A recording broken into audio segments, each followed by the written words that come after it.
So, I've been working on a scrap wood build for about 3 months, and I released the video for my neck a couple of weeks ago.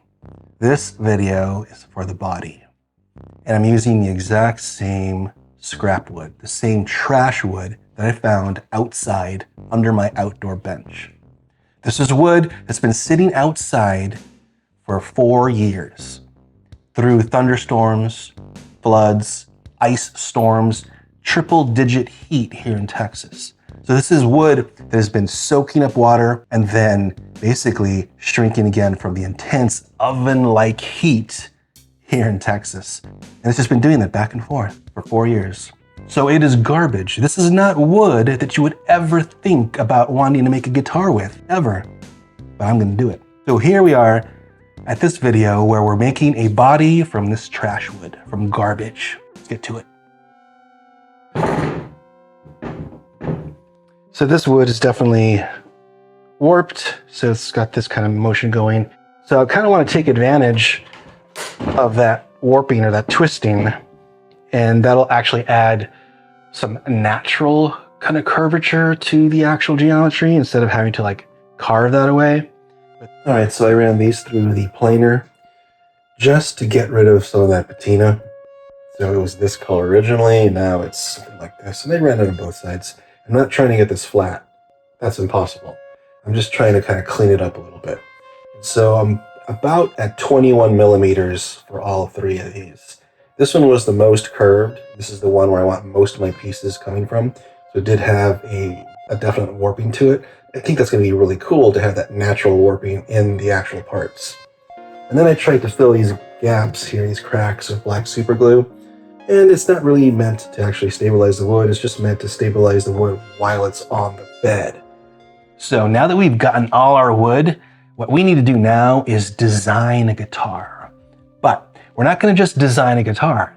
We're going to design a guitar around the wood. And I love designing with limitations. So let's design something cool. Let's design something unique. Let's stand out in the crowd. And let's see if we can do something super interesting with garbage. All right, so this is the design that I landed on when trying to design something with limitations. And the limitations are the dimensions of the scrap wood, this trash wood that I'm gonna be building. Because it's so thin, my immediate thought was, well, let's make a laminated guitar, but let's not make it laminated just with layers, and we cut it out like a normal traditional guitar. Let's offset these laminations and let's see what we can get away with in terms of negative space. Negative space, both 2-dimensionally and 3-dimensionally. Now, you'll immediately notice that what I have here is essentially 21 millimeter pieces of wood. I've essentially stacked them where they're necessary to be stacked.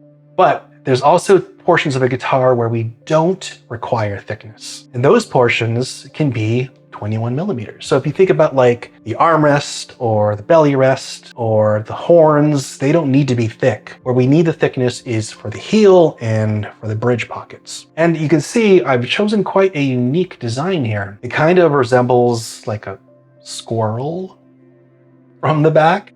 And we're going to be able to use these small pieces and orient them on the wood and cut them out so that we can actually salvage the good pieces of the wood. And that's why I've chosen this design. It's both functional, but it's also playing with form a lot.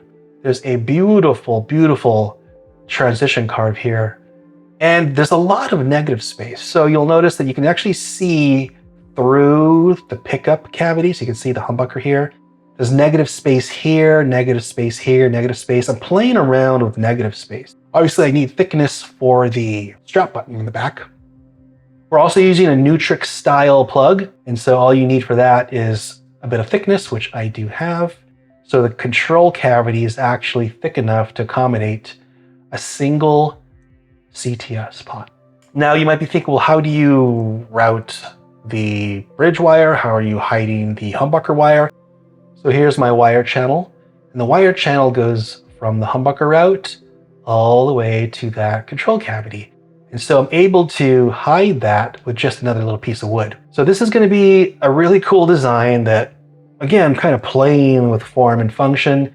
We have a lot of negative space on the front as well. We have a very slender, kind of svelte lower horn. There's a lot of pointy bits. So I like to design with real sharp points because it looks good from a silhouette and from a profile. You know, after I finished designing this, I thought, oh, this design is way too good for scrap wood. This needs to be designed in rich light or some other smooth material that does not have like a visible grain or pores. Who knows what, aluminum, something. But it's so beautiful that it doesn't make sense to make this out of wood at all. So that's my body. Let's move on. First thing I like to do is print out the individual pieces and then cut them out with a blade. This is going to allow me to orient them on the stock to kind of fit them all together as close as possible so I can maximize the amount of wood I have.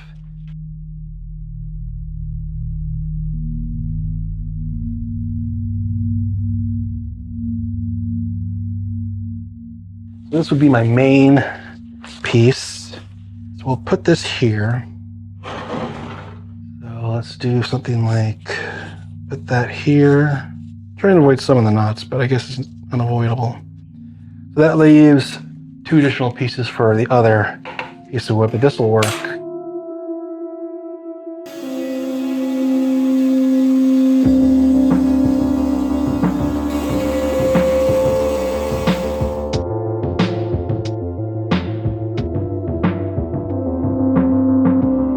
Alright, so the machining is complete on both sides, so this was double-sided machining. So you can easily tell by the color differences here at the edges where we have the weathered patina and then the planed wood. So I did run this through the planer. And because the wood is warped, this is the higher part in the center, and so obviously the edges didn't get planed. So I thought it'd be kind of neat to play around with something like that, the natural warpness of the wood, and I knew that the CNC would give me the level surfaces I need for the important bits, like the neck pocket and the bridge recess. And really, these are the only 2 things that are important. Nothing else really matters. So I use one of these oscillating saws with a pretty thin blade. I've done this 1,000 times on video. I don't think you need to see this, but it's one of these kind of deals, and we'll just kind of cut through. I'll show you like one, and then we'll do the rest off camera. It's not fun to watch at all.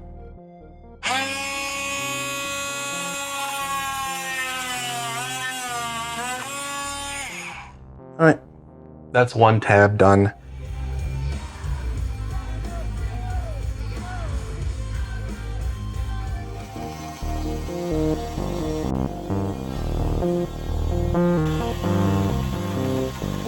Right, so this part of the milling came out really nice. So this part of the milling actually has the contour carves for the belly cut here, and then this is the heel, and everything else is just a standard contour cut. And you'll notice that some of the cracks here only spilled over just slightly here, and that's okay, perfectly fine. We knew this was trash wood, and we're gonna just accept how it comes out.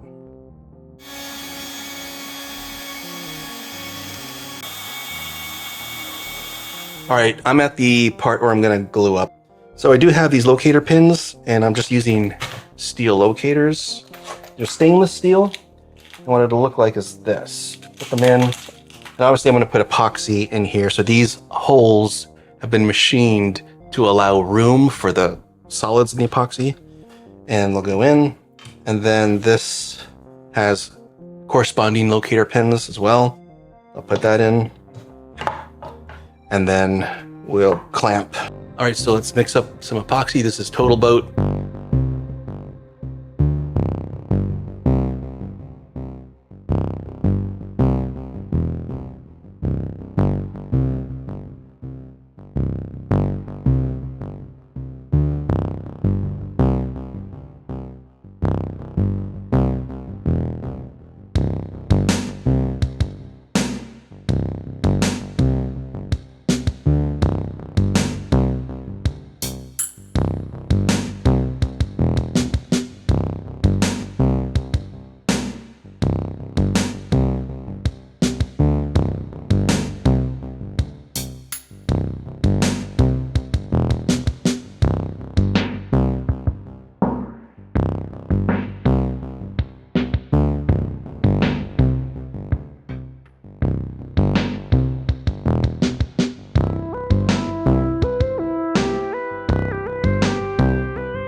So I'm finished with epoxying. I only do about 2 before it gets cumbersome with all the clamps. And so what I do is I take the leftover resin and I pour it into these silicone molds that I bought on Amazon. And so I don't waste the resin. This is the last box I made with the leftover epoxy. Really cool. It like screws and stuff in there. Zombie vision. All right, so now we're at the point where I have the body completely finished, but it's a little rough. Clearly it's rough because it's garbage. It's trash wood, it's scrap. How can I make it pretty? How can I make it beautiful? And how can I increase the strength? So what we're gonna do is we're going to create some ornamental features out of black acrylic that I happen to have, and we're gonna increase the strength and rigidity of the main centerpiece with carbon fiber. We're just gonna use carbon fiber sheets, just preformed, prefab carbon fiber sheets, and I think the rigidity of those thin sheets with a hell of a lot of epoxy and resin is going to really increase the strength of that main section. Maybe, maybe not. Let's give it a shot. Come on. All right, so we're going to be doing some accents for the guitar, and we're going to be lasering these out of cast acrylic. It's going to really make the guitar pop. What I did was I always test on artist paper first. So these are all the little accents, and I just make sure that they fit on the guitar. And then I arrange them onto software, and then we're just going to measure this out. All right, the operation finished. So this is my X-Tool S1. It's 40 watt. And there is the black acrylic with all the pieces. So this is why I test on artist paper first. This is watercolor paper, and it's super easy to actually quickly prototype these things and just confirm that they're the right size before I commit to actually lasering them on the actual material. So I kind of feel like the scrap wood isn't strong enough to withhold the tension of the strings. So what I do is reinforce it with some carbon fiber. And I love to prototype on paper. So having a laser cutter and combining that with just watercolor artist paper is the quickest way to actually prototype. So this is the carbon fiber, and clearly it has the protective plastic coating on the top, and it's already been machined. I didn't bore you with the machining process. All right, so this is off the CNC. You can see sort of like the jagged edges there, but that's just the plastic. The actual cut's pretty clean.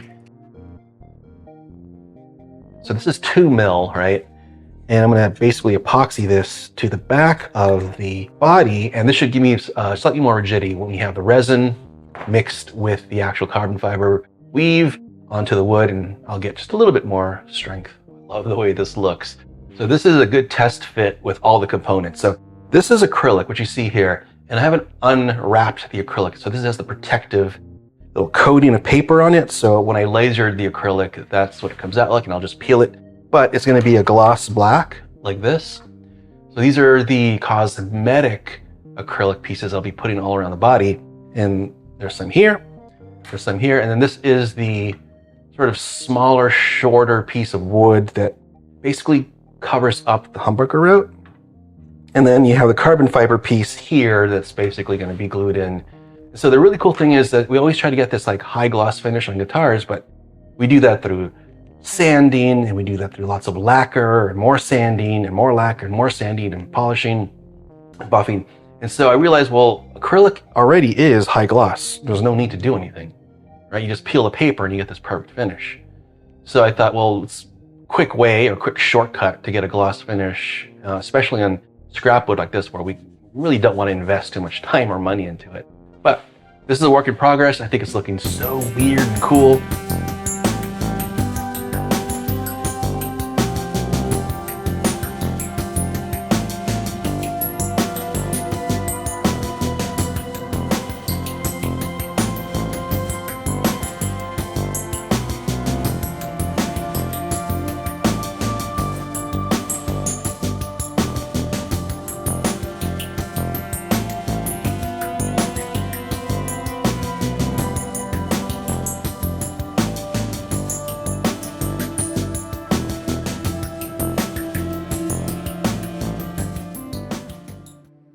So I added these accents in a very high gloss black acrylic.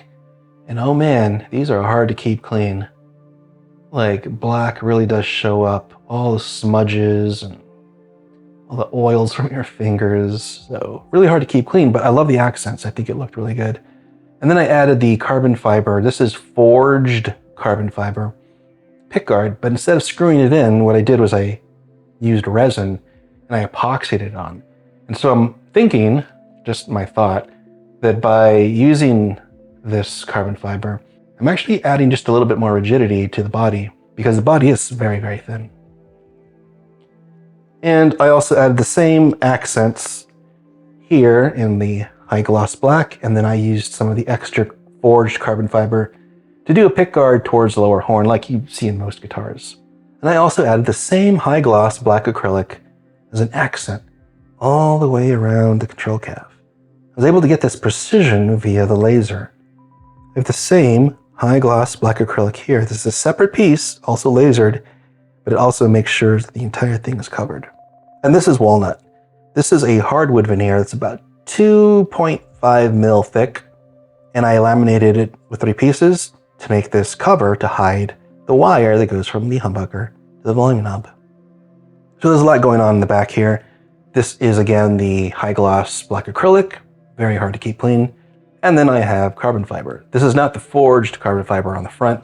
This is a thicker carbon fiber to try to strengthen it. So this is all epoxied on all these pieces. And then I have this smaller piece here that's actually hiding the rest of the humbucker route. Overall, it's a really cool design. I think it works. So the idea was to basically have something thin and only have the thickness where you need it. So obviously I have 2 laminated pieces for the heel here and here, but everything else is a single piece. So the horn is a single piece, you don't need a lot of wood there. This is a single piece down here. I have a double piece for the cavity because obviously you need the thickness to create the routes.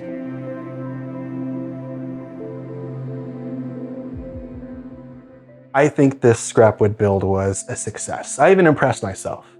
Considering that this is not properly kiln dried wood, or even a properly dried wood, this is garbage. This is literally wood I keep under a table outside to burn in the fire pit. And I actually use that to build this guitar. So this is a good thought experiment. Now you might be thinking, well, it's gonna move, or it's gonna shrink, or it's gonna crack. It's already done that. Like, it's already shrunk and expanded and cracked. It did that already, and I was taking the pieces that were good to use for this build. So will these pieces expand and shrink and crack? Who knows? Who cares? It was a blast. I'm so glad I did this experiment, and I had a lot of fun, and that's all that matters. Thanks for watching. Take it easy.